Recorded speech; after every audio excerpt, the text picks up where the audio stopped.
Happy 87th birthday to two-time Academy Award winner for Best Actor, Dustin Hoffman. Dustin scored his first Best Actor nomination for his amazing turn as Benjamin Braddock in 1967's The Graduate. My favorite single performance by him comes in 1976's Marathon Man. He won his first acting Oscar for Kramer vs. Kramer, should have won his second for Tootsie, and did win his second for Rain Man. Happy birthday to one of the GOATs.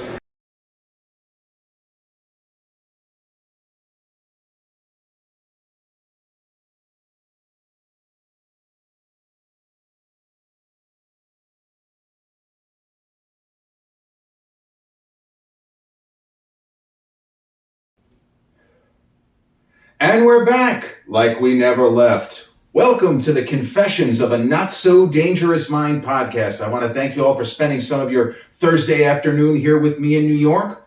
Once again, we're going to skip past all that promotional jazz and get right to the guts of the episode. Today is Dustin Hoffman's 87th birthday. For someone who has always had such an incredible spring in his step, who has always appeared so much younger than his actual age, it is jarring, it is almost incomprehensible to think that Benjamin Braddock, Ratso Rizzo, Thomas Babington Levy, Michael Dorsey, aka Dorothy Michaels, Raymond Babbitt, go back to Walbrook, stay with Charlie Babbitt. It's hard to believe that Dustin is 87. And he's the last one working from among his peers. And Dustin Hoffman, two-time Oscar winner, in the conversation for GOATs of film acting. This is not just a random, unconventional-looking guy who lucked into a great career. This is the most resourceful actor of his generation. That's a hill I'll go down on. There's nobody who got more out of what their God-given, if you will, ability was, is, has been, will be, than Dustin Hoffman. He always managed to find whatever he needed, whatever tools he needed to excel in a certain role. He figured it out. When I mentioned that he's the only one working among his peers, he's only got 3, because Clint Eastwood, and by the way, Sheldon loves Dustin Hoffman, right? He's a big Dustin Hoffman guy. He liked the movie Rain Man. Come on, Shel. Dustin Hoffman's peers, only 3. Robert Redford, Jack Nicholson, Warren Beatty. Clint Eastwood and Gene Hackman are the previous generation, and Gene is retired. Clint's 94. He's still going. He has a movie in the can, Juror Number 2. And the Al Pacinos, Bobby D, they're younger. They're still active. And Martin Scorsese, who's 82, is still active as a filmmaker. Dustin recently did voice for the Kung Fu Panda sequel. And I know he has a couple of projects that he's still working on. It is just mind-boggling that he continues to work. But part of the way that he's aged so beautifully and gracefully, he doesn't come across like a guy who's 87. I've seen recent pictures from him. Yeah, he looks old. But if somebody said this guy is 75, you wouldn't blink. You wouldn't say, oh my God, he looks like he's 88 years old, 87, 85. Does not. But Dustin Hoffman has given some of the most indelible performances in the history of cinema. He has been in groundbreaking, game-changing, movie landscape-altering films, not all of which were successful, but a movie like Little Big Man, for example, might be a bit of a dated film. It's more than 50 years old now, but you watch that movie and you say, holy shit. I mean, I understand that it's made the same year as A Clockwork Orange, if it's 1971, but I didn't know that they were doing stuff like this 50 plus years ago. Well, watch Midnight Cowboy. That's 1970. This is 54 years ago. They were doing this? His big break was The Graduate, Mike Nichols' kind of seminal film. And in this instance, when we say seminal, it It means that this was a galvanizing piece of work. This was a game-changing piece of work. It started to signal a shift towards, I should say, away from big studio filmmaking, the system, the old remnants of the production code, into something new, exciting, and different. And Dustin Hoffman, as a young actor, despite the fact that he was classically trained, which is not so unusual, he came across as someone new and distinctive and different. I don't altogether love that movie. I feel like there are whole chunks of it that could have been tighter. And Norman Feld character is absurd. Like there's just certain things in that movie that don't quite work for me. But it is a movie that changed the game. And even, I guess, what was it, about 15 years ago, Jennifer Aniston making the film Rumor Has It, where her character plays the product of, I guess it was, if there was a true story that inspired The Graduate, then her character, it kind of took off, and Kevin Costner played, it would have been the Benjamin Braddock. It was a mess. That movie wasn't any good. But when you think of a film from the 60s, not even being remade, but kind of a weird pseudo side sequel, that's how much of an impression that film made on audiences, not only of the day, but going forward. Hoffman was always willing to take risks. Playing Ratso Rizzo in Midnight Cowboy, that was a risk. I mean, that movie was very, very dirty and gritty and kind of gross and very brutal. It showed a side of New York City that, I mean, you could say they kind of did it in The French Connection the following year, but that signaled a shift, the shift that began with films like The Graduate and like Bonnie and Clyde. Speaking of Arthur Penn, who did Little Big Man, this is not a coincidence that Arthur Penn was one of the forerunners of the kind of new American cinema of the 1970s. They were all working underneath the imprimatur of the studio banner. They were working within the studio system, but they were making very personal films, which felt like independent films, even though they weren't, right? You know, Sheldon knows about independent films too. But Midnight Cowboy is the kind of movie that helps to define a decade.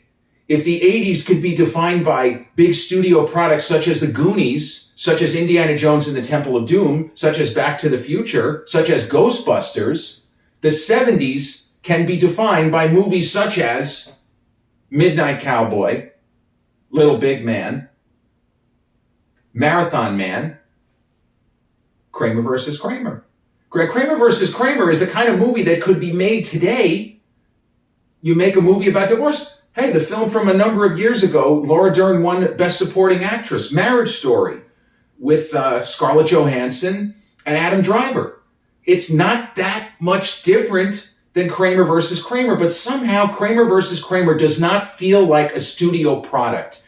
It feels like an independent film that just happens to have two of the most talented thespians to ever work in Hollywood, in Dustin and Meryl. Dustin Hoffman is the example, maybe the best example, of somebody who dared to be great in almost every role when he was kind of at his peak on the A-list. He always gave his best. I don't remember him ever taking a movie off, even in films trifles like Family Business, where he pretty much stays the hell out of Sean Connery's way. You can still see the gears turning. A movie like Hero, which should have been a big hit and wasn't, the script sucked. And it's technically Gina Davis's film. But you see Dustin doing all kinds of actorly mannerisms and tricks to get the absolute maximum out of the material. There aren't that many people that do what he does. Now, my personal favorite Dustin Hoffman, if you say, what's your favorite Dustin Hoffman movie? I mean, I don't know. I might answer Marathon Man either way. I believe that Marathon Man is Dustin's best, wildest, broadest performance, because he's playing a character who is so ingenious, it makes the movie even better. Because there are people who are just brilliant, and they're put in a situation and they're so fucked that they don't get to use how smart they are. The character of Thomas Babington Levy, or Babe if you prefer, he's known as Babe, is essentially a genius. He is like a Good Will Hunting level of intelligence. And it is such a grimy, visceral, nasty piece of work. It feels like an independent film. And this is a movie that's now almost 50 years old. But when I mention about Dustin Hoffman, it's not just that he looks good for 87. He doesn't look much older in Marathon Man than he does in The Graduate. He looks like he's aged a couple of years. Dustin is supposed to still be in his 20s. He's pushing 40 in real life. He does not look like a man pushing 40 in Marathon Man at all. The film, though, has one of the greatest casts of any major production ever. I mean, from Mark Keller, who's international star, Lord Laurence Olivier, getting Lord Laurence Olivier to play the most maybe despicable villain this side of Henry Fonda in Once Upon a Time in the West. What a fucking masterstroke that was by Robert Evans, the late great producer Robert Evans. Getting William Devane, the guy, you want to talk about somebody who is kind of under-repped as to how great he is? William Devane. And Roy Scheider, just after Jaws, fucking crushes it. Everybody brings it. And there were so many memorable exchanges and sequences and great moments of real suspense, and in some cases, even terror. Is it safe?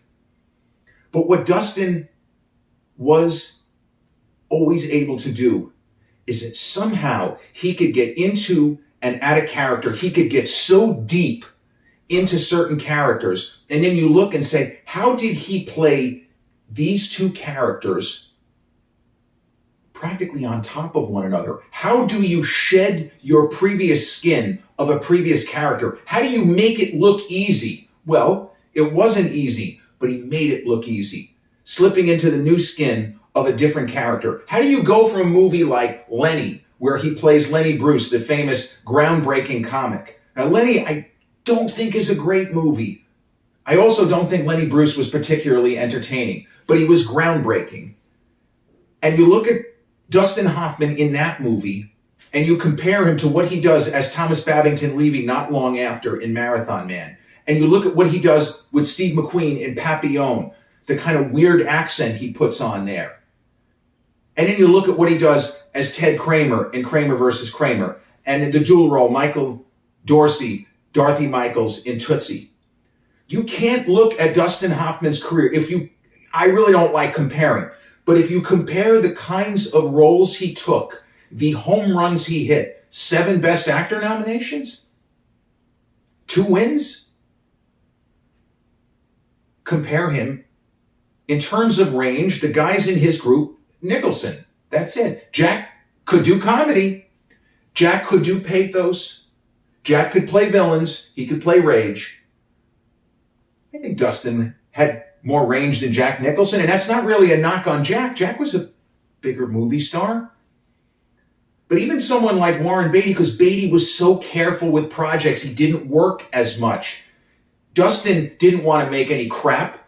His percentage of bad movies, for someone who worked way more than those other guys I mentioned, it's incredible that he didn't have more clunkers. He really still had a great eye for material, even as he was working like crazy.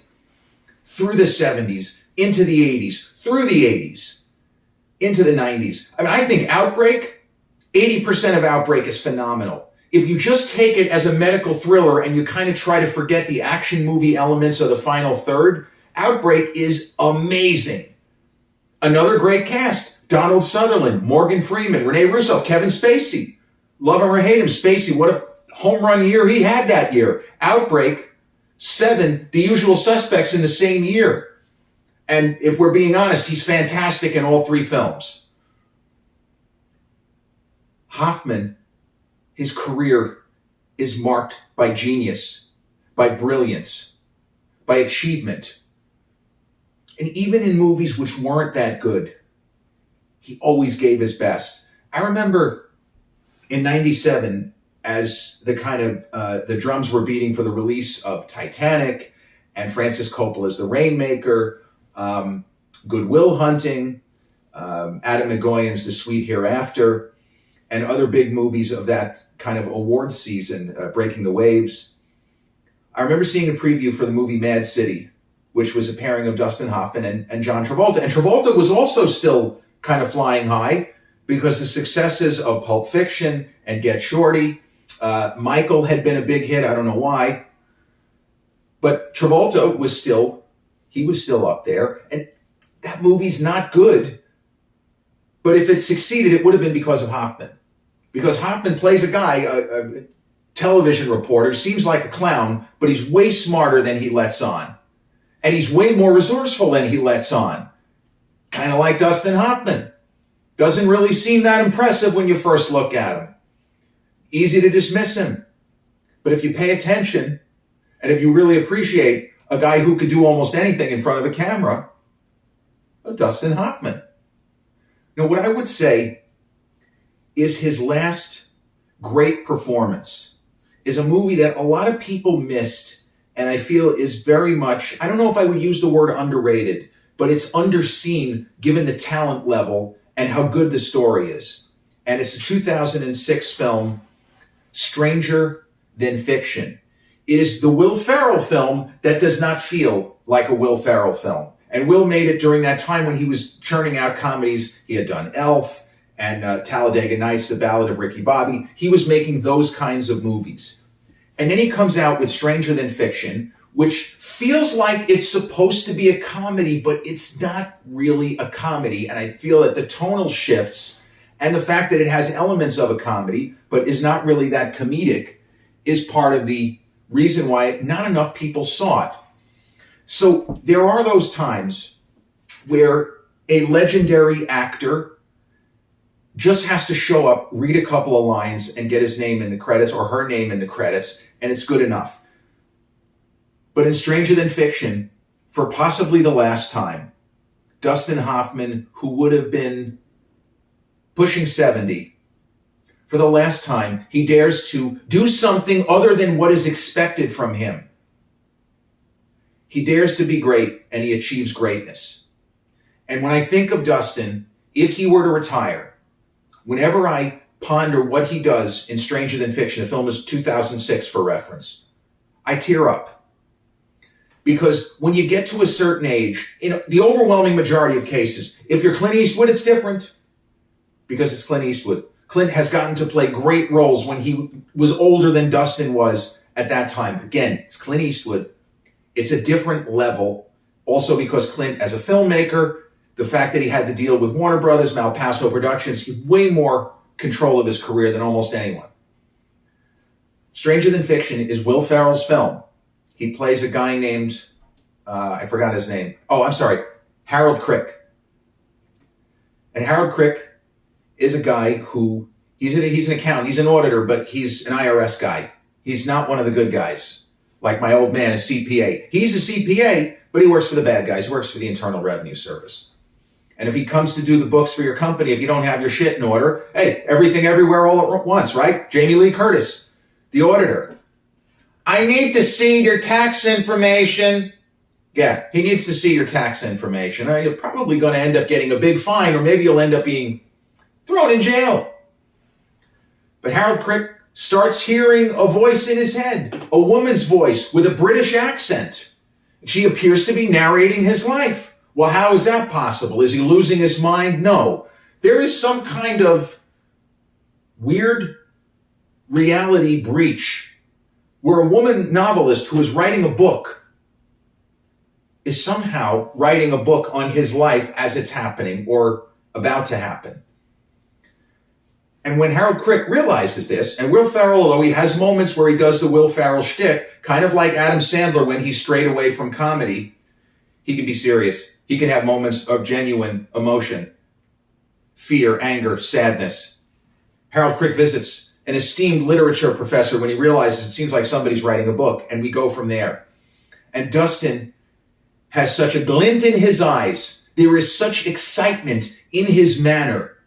And for me, he's playing to the audience. He's saying, with his eyes, with his body language, that he didn't think he was going to get a role this good, and he is going to take it as far as he can. He is going to milk every second of screen time for whatever it's worth. And often, that kind of performance backfires. But in the movie and in the world of the movie Stranger Than Fiction, I barely remember Will Ferrell's main character of Harold Crick. I really don't remember Emma Thompson as the novelist. I don't remember her that much. And Maggie Gyllenhaal, the female lead, she's distinctive. She's a baker. But I remember Dustin as the literature professor. His smile, the way that he would unwind by jumping into a pool. Some people just have the magic. Dustin Hoffman is one of those people. Now I think he has 6 kids. He also had one of my favorite quotes. It's not even really his quote. It's a story. It's not really a story that he told, but it's something that he was told that he then repeated. It would be more accurate to say that way. So Dustin Hoffman, many, many years ago, was saying how a female partner of his had told him, he said, Dustin, this is going to sound crazy, but I would rather get undressed. I would rather be naked in front of a man than in front of another woman. Dustin said, and I was mixed up. I said, but why? I don't get it. Wouldn't you feel more comfortable? Sisterhood, no? Well, you would think. The woman said to him, if I get undressed in front of another woman, she's going to be judging me. If I get undressed in front of a man, he's just going to be thankful. I remember reading that and I just almost fell on the floor laughing. I wasn't expecting that. I remember the first time I saw the movie Tootsie. So Dustin's 2 acting Oscars. The first was for Kramer versus Kramer. The second was for Rain Man, a movie I like a lot. But when I saw Tootsie, I wasn't expecting to like it. It was the way that it was explained to me. I just thought it sounded stupid. I don't think this is going to be interesting. Blah, blah, blah. I was in my face. Even though I love movies, I did a lot of complaining. But there was something early in the movie as Dustin, as Michael Dorsey, it was a pain in the ass. But it was a pain in the ass with panache, with moxie. And when I realized where the movie was going and that the film was actually going to try to do something unexpected, because I don't know, I saw the poster and even though I saw Dustin Hoffman was in the film, it didn't connect that that's him. I laughed a lot the first time I saw Tootsie. And for a movie such as that to make me laugh, it's doing something right. But it really pulled at the heartstrings. And I've seen it a number of times since. And I'm always kind of pulled in by the story. I love Bill Murray. It's almost like a wild card character that Bill Murray is even in that movie. And he's great. How he did not win Best Actor for that, I have no idea. But he didn't. He had to wait 6 years for Rain Man to win another Best Actor Oscar. Now, I love Dustin in that film. From a craftsmanship, from a proficiency, from an artistry point of view. Dustin Hoffman as autistic savant, super high functioning autistic savant, Raymond Babbitt. He gives a 2-hour masterclass in film acting. Just from that perspective, I defy anyone to find a better performance than what Dustin does as Raymond Babbitt in Rain Man. Problem is, if someone's going to win a Best Actor award, I'd like the character to do something other than be a one-note character. And that's the problem. Because as brilliant as Dustin is, as much as he's so good, it's fucking scary how good he is in that movie. Tom Cruise upstages him. And Cruise is not considered from a technical standpoint anywhere near as good an actor as Dustin. But what Cruise does in that film is he takes a character who is unlikable, an unlikable heel character, like if he were a wrestler, He's an asshole. He's short-sighted, short-tempered. He has a girlfriend who adores him. He treats her like shit. He doesn't know his brother. He has had a bit of a traumatic childhood that he has not been fully made aware of in his defense. But because of all the mitigating factors, and because of the fact that Charlie Babbitt, Tom's character, shows the ability, the capacity to actually learn, to grow and change, that his experiences with his older brother Raymond that he didn't remember that he even had, I would argue that it's Cruise's best performance. It's even better than what he did the following year in Born on the 4th of July. And honestly, if it were not for Daniel Day-Lewis and My Left Foot, I think Cruise probably wins Best Actor for Born on the 4th of July. That character grows and changes. He has a pretty significant arc. But Rain Man, which won Dustin his second Oscar and catapulted him once again to the forefront where he's headlining major Hollywood films such as the aforementioned Family Business with Sean Connery and Matthew Broderick, should have been better than it was. But Dustin, 87, still working, still grinding away. I hope that he is fulfilled. I hope that he is not working just because he doesn't know what else to do, or that the kind of cliche, white people work into their 80s, they need to work or they'll die, literally. I hope that that it brings him happiness to work. I mean, we know he doesn't need the money. There were some pictures of him not that long ago during the most recent basketball season. Earlier this year, of this particular basketball season, which I guess it ended in June, but he goes to some Laker games and his hair is really white. The hair would give him away how old he is. But I remember looking at pictures of him, I see in the face, I said, this guy, he doesn't look like a guy in his mid-80s. Like, he doesn't even look like he's 80. He looks like he's in his early 70s. And not because if he's had plastic surgery, it's very subtle. It looks like Dustin Hoffman. There doesn't appear to be any alteration to his kind of his trademark features. Obviously, he's a guy who takes good care of himself, who exercises and, not a smoker or whatever. I didn't see any of I know he was in Meet the Fockers. He was in a couple of huge box office hits in the comedy realm with Ben Stiller. Didn't see those movies. I'd never seen Meet the Parents. I don't have a problem with Ben Stiller, but Meet the Parents it never looked interesting to me. So I didn't watch any of them. I know there are a lot of people that love what Dustin did in those films. And my sister would want me to mention the movie Hook, which I actually think is the worst film Steven Spielberg ever made. I just think it's a total disaster. I saw it in theaters when it opened. I was still in high school. I hated everything about that movie except two things. Bob Hoskins and Dustin Hoffman as Captain Hook.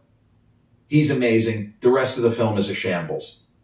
It just sucked. I was so disappointed. That's one of the most disappointing times I had at the movies because there were enough good reviews. Maybe it'll be good. Within 10 minutes of the film, mentally, I checked that. I said, this is crap. This is just not good. What an enormous disappointment that was. But Dustin Hoffman, a living legend and one of the most talented actors to ever work in the movie business. 87 years old today. A happy birthday to one of the GOATs and hopefully many more. And who knows, maybe there's one last great role for Dustin Hoffman to play. This has been episode 271 of the Confessions of a Not So Dangerous Mind podcast. I'd like to thank you all for spending some of your Thursday afternoon here with me in New York. If you caught this episode on the YouTube channel, haven't done so already, please click like, subscribe, comment, share, turn on those notifications. Or if you catch this episode on the audio platforms such as Spotify or iTunes, same general rule applies. Click like, subscribe, share, and turn on those notifications. I'll be back with a new episode real soon. Till then, peace.